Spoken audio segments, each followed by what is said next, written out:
So if you've been following along in the D&D sphere, you'd have noticed that we've had a lot of drops for the new 2024 edition of 5e, or whatever they're going to call it, revised 5th edition or D&D 2024.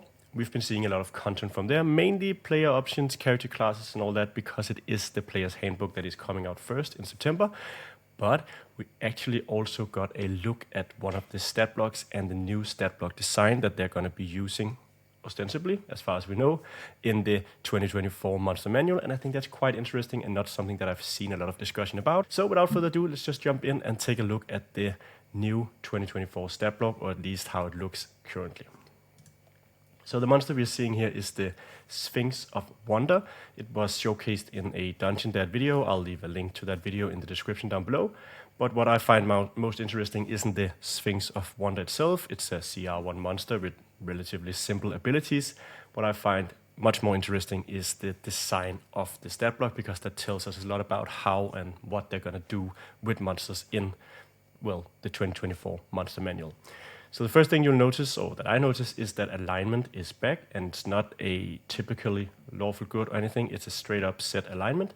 This might just be the case for Celestials and Fiends and other outsiders that generally have more set alignments because they're tied to the plane of existence or whatever. But it can also mean that we are back to having monsters have set alignments. The only reason this is curious is because we saw them take like a dip away from that at one point, where they were like, maybe alignments aren't cool anymore. And it seems that, at least for now, they are looking at making alignments set again. No, typically, at least not for some monsters.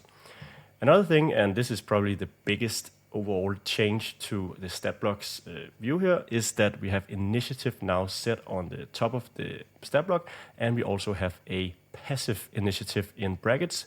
So 10 plus your initiative bonus.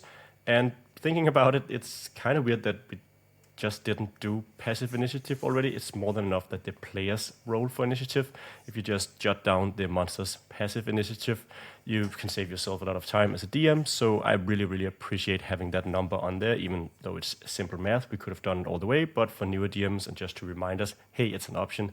Just use the flat number if you don't want to roll for 28 different monsters, for example.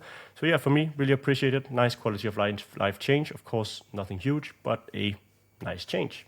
Another thing they've done is that they've rearranged the saves here, and they've also, or the abilities, and they've put in saves in a column by themselves. Now I'll say, I don't like how this looks. I think it's a bit more messy for me to find the relevant ability score. I kind of like the 6-column design they had before. But then again, maybe it's just something that takes a bit of getting used to. I think it really makes sense to put the saves up there by the ability scores, by the mods and all that, because it's in the same place, and you don't have to necessarily say, hey, this monster is proficient or not proficient in the save, and then there's only numbers for the ones it's proficient in. This way, it's also for newer DMs easier to figure out, okay, the save is this number, because on the old stat block, if you didn't know what a saving throw was and it wasn't on the monster stat block, you'd have to, know, okay, it's just a constitution modifier then. So yeah, a quality of life change, but not a layout that I'm a fan of yet. Maybe it just takes some getting used to. Under skills, nothing changed. Resistances, we noticed that it's no longer damage resistances, it's just resistances. And that makes sense because, well, there's nothing else you can be resistant to. Resistance in D&D 5e only applies to damage, so the damage is redundant.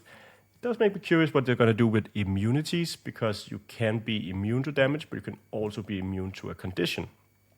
And some monsters are. This monster isn't, so we don't know, but it would be kind of odd to have resistances and then damage immunities. It's just from a wording standpoint a bit weird. So maybe they've done something else with that. Maybe there's resistances, immunities, and then condition immunities is called something else, or maybe they, I don't know, put those on the traits or something. We'll have to see. Another change we're seeing is that they have traits up here. So before you just drop right down to whatever abilities the monster had. Now you get a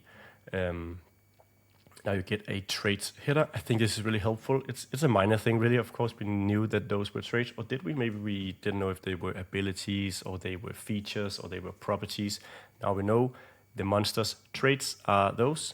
It did say in the start of the monster manual before, but now it also says it on the stat block. That's appreciated. We know traits are passive abilities that the monster has. We'll also note that advantage is capitalized. We've seen that in the player options revealed as well, so no big surprise here. But otherwise, magic resistance is basically the same as it's always been. That feature itself hasn't changed. Moving on to actions, there are some changes here that I think are curious. The first one is a good one. There's no longer a one target sentence here after reach. I'll show you another stat block here, just to let you know what I mean. Before we had this one target thing on every single attack, and it was super redundant because, of course, the longsword only has one target. There was some niche cases where it was only one creature, or it was only one object or one prone creature in the swarm space or whatever. And in those cases, it did make sense to write it there, but for everything else, it was just more words that filled out the page and made it harder to read the attack. So I'm really, really happy to see that not being there anymore. Another thing we're seeing is that the melee attack roll is now the phrase we're using instead of melee weapon attack. Yeah, and it's something we've also seen in other reveals. For example, the champion, you can sort of make out on the blurry image they put up that they're talking about your attack rolls with weapons, which is a new phrasing. Before we would probably have said weapon attack rolls, for example, or melee weapon attacks or stuff like that. Now it's melee attack rolls or attack rolls with melee weapons, I would presume. So there's a change there in how we word it. I don't know the significance of this. I'm not sure it's easier even, but 5e historically has a lot of issues with the one-armed weapon strikes. When is it a weapon attack? When it's not very streamlined in their approach to that. So let's see if this makes it more streamlined. But it's worth noting that we're now talking about melee attack rolls and not melee weapon attacks. +5, no +5 to hit. Again, cleaning up the attack a bit. I appreciate that. And we're also seeing that it deals radiant damage. And again, this is sort of something we've been seeing in the last few books, also for the old edition of 5e, that they're moving away from magical damage or treat the monsters' weapons as magical and moving over to just giving them these weirder or more atypical damage types, which again, I appreciate. The distinction between magic and non-magic weapons was always a bit weird.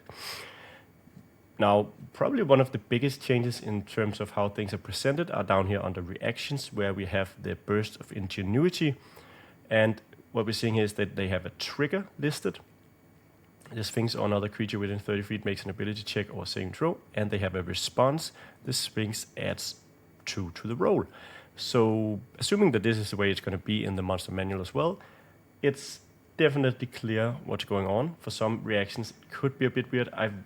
We write a lot of monsters, and sometimes I've caught myself or someone on the team writing out a reaction that is not really a reaction because it doesn't clearly state when the trigger is, even though you can sort of figure it out. It makes sense. It's not that hard to maybe just think about, okay, when is this ability applicable?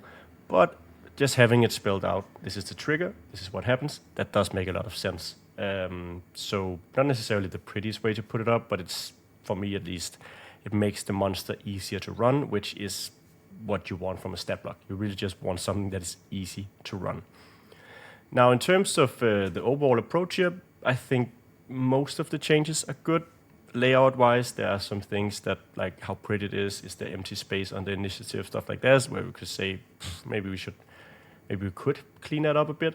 But aside from that, I'm not seeing anything bad here, and I'm seeing that they have a dedication to a design that is probably more streamlined and more dynamic, because as a CR1 creature, having a burst of ingenuity feature that it can use twice a day is nice. It's not super powerful, but it does make the Sphinx of Wonder more dynamic. And there is also an image, of course, of the Sphinx of Wonder, if you were wondering how that looks.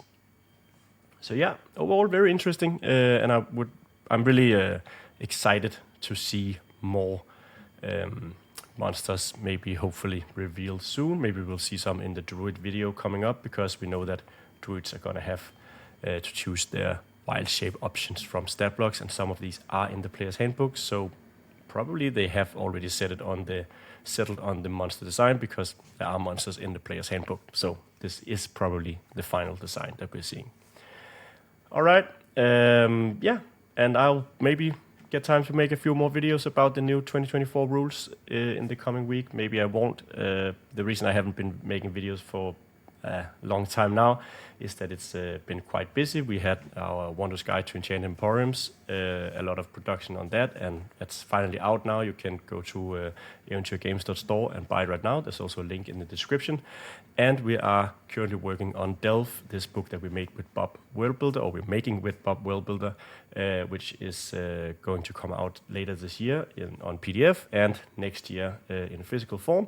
So we are hard at work with that Kickstarter and that book, and you can pre-order or late pledge for it also in a link in the description down below. But yeah, that's the reason that I've been AWOL for a while, and I hope to make a few more videos, maybe this week, maybe not.